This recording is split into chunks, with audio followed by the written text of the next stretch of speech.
দৌড়াই দিচ্ছে আর কেউ দেয় না, বাংলাদেশের সবাই আর পেলাম না।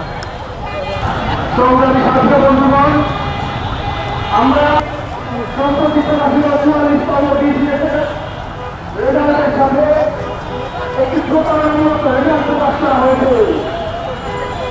আপনারা সবাই জানেন, চুয়াল্লিশতম বিজিএসের ১৬৯০ পোস্টের মধ্যে ৪৮ পোস্টে পুনঃ সুপারিশ করা হয়েছে। আমরা মনে করি এটি ডেটার সাথে প্রতারণা করা হয়। ৪০-৫০ টাকা মতো অর্জন হয়ে গিয়ে অনতিবিলম্বে ৪০তম বিজিএসের প্রকাশিত ফলাফল বাতিল করে পুনঃ মূল্যায়ন করতে